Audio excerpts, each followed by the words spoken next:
Joe Montana was the epitome of a winner, always at his best when the stakes were the highest. He had a perfect 4-0 record in the Super Bowl. He had the greatest playoff run in NFL history. And you don't just get the nickname Joe Cool. So how good was Joe Montana actually?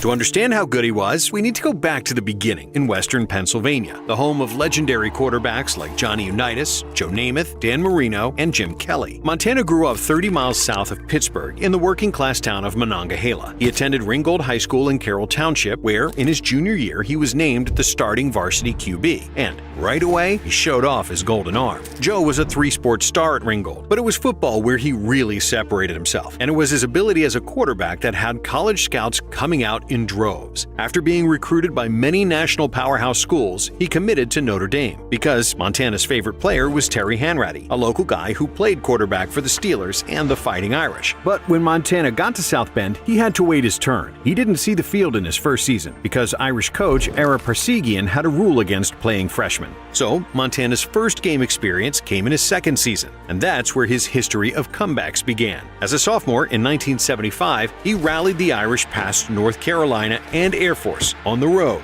in back-to-back weeks. But that was just a glimpse of what was to come for Montana. He still had much to learn, and he was nowhere close to being a star. Then his career took a dramatic turn. In 1976, Montana missed the entire season with a separated shoulder. While he was recovering, he had to earn the trust of his new coach, Dan Devine, and that didn't happen right away. At the start of the 1977 season, he was the third string on the depth chart. Coach Devine would say that Montana hadn't been medically cleared. Notre Dame quarterback Joe Montana was hit on that first sequence. He suffered a possible hyperextension of his right knee. But Joe wasn't buying that explanation. Luckily, Montana was fully healthy for the Irish's Week 3 game against Purdue, because after benching one QB and losing another to an injury, a desperate Devine gave Joe another chance. And in true Joe Cool fashion, he never looked back. Led by their junior QB, Notre Dame erased a 10-point deficit in the fourth quarter and won 31-24. From that point on, Notre Dame was a juggernaut. The Irish won their final 10 games to go 11-1, and after blowing out Texas in the Cotton Bowl, they were voted Associated Press national champions. And during Montana's final year at Notre Dame, he cemented himself as a legend. In the 1978 season, he added comebacks against Pitt and USC to his belt. And then, in his final collegiate game, he took it to another level. On New Year's Day, Montana was back in the Cotton Bowl, but he was battling an illness that forced him to leave the game. In the fourth quarter, Notre Dame trailed 34-12. They needed Montana to get back on the field and get hot. But they don't call him Joe Cool for nothing, so you can probably guess how this story ends. He led 3 touchdown drives in the final 7.5 minutes, and on the game's final play, he found Chris Haynes in the end zone to give Notre Dame a 35-34 walk-off win.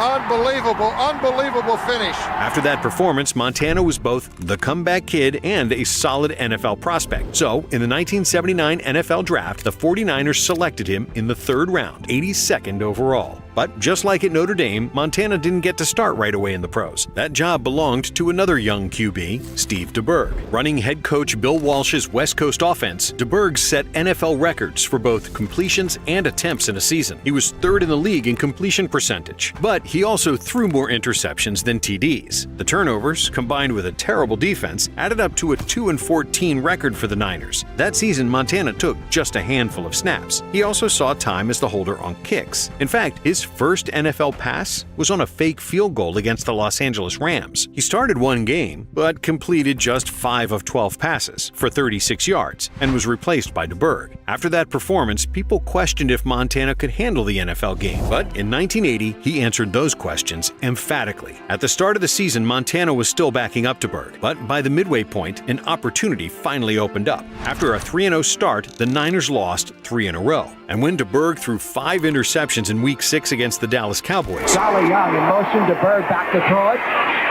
Intercepted! Walsh switched to Montana, but Joe couldn't hold on to the starting job, and DeBerg got another shot. Then, in Week 13, Walsh went back to Montana. A week later, Joe Cool would make NFL history, and at that moment, a dynasty was born. In that Week 14 game, the Niners trailed the winless New Orleans Saints 35-7 at halftime. Walsh even told the team in the locker room that he didn't believe they could rally, but he forgot that Montana was the master of the comeback at Notre Dame. And in the second half, San Francisco scored 28 unanswered points. Montana threw for 2 scores and ran for a TD. Ray Werschring's field goal in overtime gave the Niners a 38-35 win. For the next 42 years, this comeback was the biggest regular season rally in NFL history, until the Vikings surpassed it in 2022. Montana finished the season as the starter. He led the NFL in completion percentage at 64.5%, and with Joe at the helm, the Niners looked like a team on the rise. San Fran confirmed their trust in Joe just before the start of the '81 season, when they traded Steve DeBerg to the Denver Broncos. It was Montana's show now. But he still wasn't a finished product. He had limited game action, so it was valid to question whether he could perform for the duration of a season. The good news was, Bill Walsh was an offensive genius, and Montana was a quick learner. Because in 1981, the Niners posted the best record in the NFC at 13-3. Montana led the league in completion percentage again at 63.7% and threw 19 touchdown passes. He was named to his first Pro Bowl and finished second in MVP voting. Not to mention, San Francisco finished 7th in the league in scoring. But this team wasn't just about putting up points. Their defense was also one of the best in the league, so it was no surprise when they cruised past the Giants in the divisional round of the playoffs. But in the NFC Championship game, the Niners hosted America's team, the Dallas Cowboys. Now, back in Week 6, San Francisco blew out Dallas 45-14. So this was a guaranteed win for Montana and company, right? Of course not. The Cowboys were a 12-win team in the regular season and now had a chip on their shoulder. And sure enough, Dallas led 27-21 with 5 minutes left in the fourth quarter, which set up one of the most famous drives and one of the greatest plays in NFL history. The Niners drove from their own 11-yard line all the way down to the Dallas 6 with just 58 seconds to go. They faced a 3rd and 3, which was the perfect moment for Montana to strike. He rolled to his right, nearly rolling all the way out of bounds, before seemingly throwing up a prayer Dwight Clark came down with in the back of the end zone, and the Niners took the lead. Throwing in the end zone. Dwight Clark. Years later, this play would become known simply as The Catch, and San Fran were on their way to Super Bowl 16 against Walsh's old team, the Bengals. But would the moment prove too big for the young Montana? Come on now, it's Joe Cool we're talking about. He ran for a touchdown and threw for another as San Francisco built a 20-0 halftime lead. The Niners held on to win 26-21, and Montana had his first ring, while also being named Super Bowl MVP. But the high of winning a title didn't last long. The 1982 season was a dud for San Francisco, and they were 0-2 when the players went on strike in September. For the first time in the 63-year history of the NFL, a strike will stop play. They finished 3-6 and missed the playoffs. All of a sudden, there were whispers questioning if that Niners team was just a one and done. Well, in 1983, they put those questions to rest. San Fran went back to the NFC Championship game. This time, they took on Washington. In the fourth quarter, Montana put together another classic comeback. 3 touchdown passes to tie the game at 21-21. But Washington kicked a late field goal for the win and a trip to the Super Bowl. And so, in 1984, Montana and the Niners came into that season with a bitter taste in their mouth. Montana responded with his best season to that point. He set a career high with 28 touchdown passes, and the 49ers rolled to a 15-1 record. But in the NFC playoffs, Montana was shaky, throwing 4 touchdowns and 5 interceptions. Thankfully, the defense bailed him out, and the Niners were on their way to Super Bowl 19. It was basically a home game for them. The Super Bowl that year was in Palo Alto, California, at Stanford Stadium, about 35 miles south of San Francisco. But despite the home field advantage, the Niners faced their biggest challenge. On the other side were the Miami Dolphins, led by their second-year star quarterback Dan Marino, who set an NFL record in the regular season with 48 touchdown passes. But if you know anything about Dan Marino's career, you know which Western PA quarterback would go on to win this duel. Montana made up for all his prior postseason woes, throwing for 331 yards and 3 touchdowns as San Francisco rolled to a 38-16 win. Montana also collected another Super Bowl MVP award. So, in just 4 seasons as the starter, Joe Cool had already won 2 rings and 2 Super Bowl MVPs. And it looked like the Niners wouldn't stop there, because in 1985 they drafted Jerry Rice and running back Roger Craig to complement Montana. But despite that trio giving defensive coordinators nightmares, over the next 3 seasons, the 49ers failed to get over the hump in the playoffs. And while that was happening, Montana's body was starting to break down. In the 1985 playoffs, the Niners managed just 3 points in a loss at home to the Giants. Then, in Week 1 of the 1986 season, facing the Tampa Bay Buccaneers, Montana took a huge hit to his lower back. He suffered a ruptured disc. The injury was so severe that the surgeon who operated on him recommended that Joe stop playing. Montana ignored the advice and got himself ready to play again. 9 weeks later, he was back in action, and he led the 49ers back to the playoffs. But he was about to suffer another major blow. In the 1986 divisional round, Montana took a vicious but clean hit from Giants nose tackle Jim Burt at the end of the first half. Montana suffered a severe concussion, and the Niners went on to lose, 49-3, and Joe's problems only got worse from here. In 1987, the 49ers went 13-2, and Montana threw a career-high 31 touchdowns. But he, Roger Craig, and other players divided the locker room when they crossed the picket line to play during a player strike, and the team would even further be torn apart in the playoffs. In the divisional round, the top-seeded Niners hosted the Minnesota Vikings. Montana played poorly. Montana drills to the sideline and incomplete. And Walsh benched him for Steve Young in the second half. Young played extremely well, just like he did in the regular season when he subbed in for Montana from time to time. And all of a sudden, Montana faced multiple threats. He needed elbow surgery after the playoffs, so his health was in question. Then there was Steve Young now breathing down his neck as well. At the start of the 1988 preseason, the tension in San Francisco reached all-time highs. Walsh was almost fired in the offseason, but instead, the Niners took away his role as team president. And after all the playoff failures, Walsh wanted to shake things up in a big way. He wanted to trade Joe Montana, hoping to cash in on the superstar quarterback before his body failed him. And as you'd expect, there were plenty of suitors for Montana's services, but no one would meet San Francisco's high price. So Walsh began training camp in 1988 with a quarterback controversy that he had created: the 32-year-old Montana versus the 26-year-old Young. And what did Walsh do? He threw gasoline on the fire. He told reporters that Young would eventually take Montana's job. Well, our strength is at quarterback, but our problem is we have 2, and there's a quarterback controversy developing. We're going to have to select between Steve Young and Joe Montana. Leaving Joe furious. He would go on to keep his starting job, but Young played a lot, and the quarterbacks were splitting time more than ever. The issue was the Niners weren't responding well to the strategy. Joe's in, going right. Steve's in, we're going left. And after 11 games, they were just 6-5. So, faced with an angry locker room, Walsh was forced to make a decision. He made Montana the full-time starter for the rest of the year, and the players rallied behind their leader. The Niners won 4 of their last 5 games in the regular season, and they took the NFC West with a 10-6 record. Roger Craig, touchdown! With momentum on their side, San Francisco rolled to Super Bowl 23 against the Bengals. The game was a defensive battle, and with 3:10 left in the fourth quarter, the Bengals led 16-13. 2 minutes to go. San Francisco needs 3. And the Niners had the ball at their 8. So Montana needed to move the offense at least 60 yards to get into field goal range. And in true Joe Cool fashion, he led one of the greatest 2-minute drills ever. Montana took the Niners 92 yards in 11 plays. And with 34 seconds left, he hit John Taylor over the middle for a 10-yard TD pass. Montana, touchdown, John Taylor!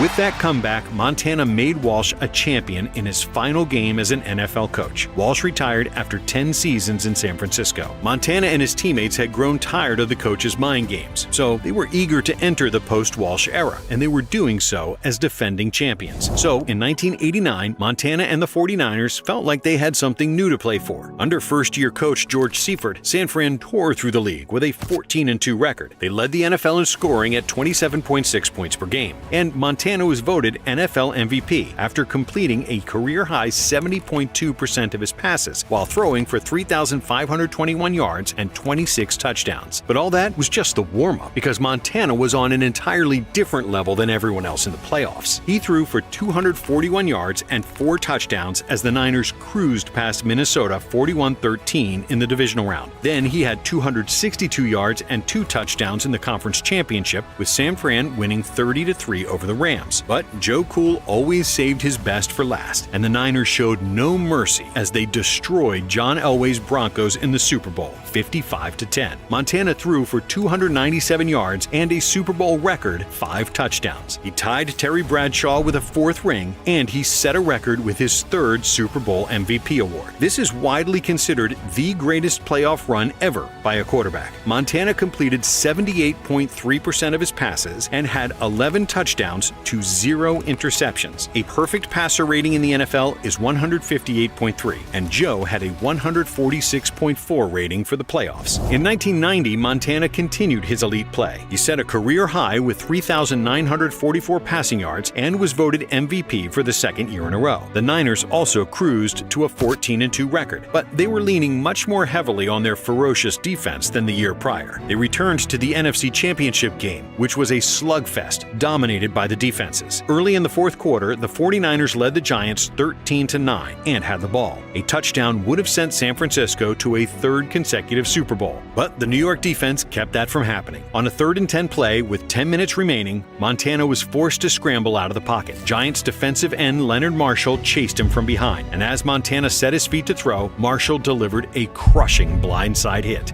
But watch Marshall come from behind here, puts his helmet right between his shoulder blades. Montana was in agony as he laid on the Candlestick Park turf, and he wouldn't return to the game. Later, it was revealed that he suffered a broken pinky and a bruised sternum. The Giants kicked a field goal on the ensuing drive to cut the margin to 1. Then, with 2.5 minutes to go, they recovered a Roger Craig fumble, and New York kicked a game-winning field goal as time expired. And the kick is good.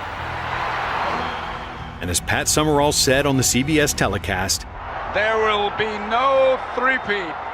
Montana may have failed to get another ring, but he had just completed one of the greatest decades of football in NFL history. Unfortunately, Montana's career was about to hit a downward spiral. Late in the 1991 preseason, it was reported that Joe had a torn tendon in his throwing elbow. For years, he had played through elbow pain, but this injury was too severe. The 49ers in Montana tried to avoid surgery, but in October of 1991, he went under the knife. Montana would miss almost 2 full seasons because of the surgery and complications from it. And by the time Montana had returned to the field for a Monday night game in Week 16 of the 1992 season, Steve Young had become a superstar in his own right. After taking over for Young at halftime, Montana completed 15 of 21 passes for 126 yards and 2 touchdowns, both in the 4th quarter, as the Niners beat the Lions 24-6. But Steve Young went on to win the MVP in 1992, which meant Montana would spend the rest of his 49ers tenure on the bench. After 14 years in San Francisco, Montana was about to enter the final phase of his career in a different city. In March of 1993, Seifert announced that Young was officially the team's starter, and Joe would not be allowed to compete for the job in training camp. The Niners gave Montana and his agent permission to find a new team, and a week later, Montana chose the Chiefs. I'm going to head on into Kansas City here in the next day or so and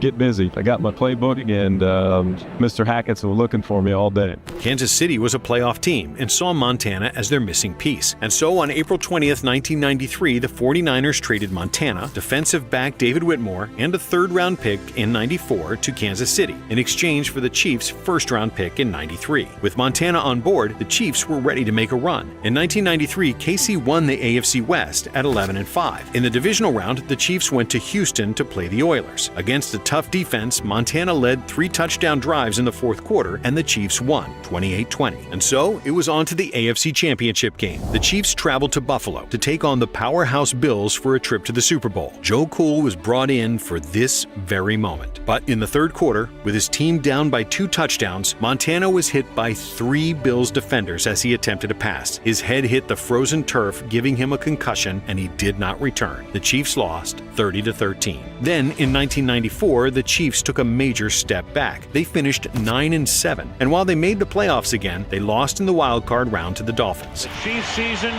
is over. Montana's career, question mark. The high point of that season came in Week 7, when Montana produced one of his greatest comebacks ever in one of the greatest games in NFL history. On a Monday night in Denver, Montana took on Elway and the Broncos. Both quarterbacks were excellent, and the game went back and forth. With 1:29 to go in the fourth quarter, Elway scored on a 4-yard run to give the Broncos a 4-point lead, but he left too much time for the comeback kid. When Joe got the ball back, Kansas City was 75 yards from the end zone, but that didn't matter. With 13 seconds left, the Chiefs had a 1st and goal at the Denver 5. Montana dropped back to pass and hit Willie Davis for the game-winning TD. He throws to the end zone. It is caught for the touchdown by Davis. Willie Davis, unbelievable. It was the 26th fourth-quarter comeback of Montana's career. It would also be his last. Although Montana could still produce greatness like that, his body was telling him that it was time to stop playing. And so, on April 18, 1995, Montana retired at age 38. It truly has been a great 16 years. It's been like living a dream. I've had a wonderful career. Thank you very much. In 2000, he was inducted into the Pro Football Hall of Fame in his first year of eligibility. So, how good was Joe Montana actually? The answer is really simple. Outside of Tom Brady, he's the greatest player ever. He was tough, clutch, and a winner through and through. And nothing exemplifies that more than his record of 4 Super Bowl victories without a loss.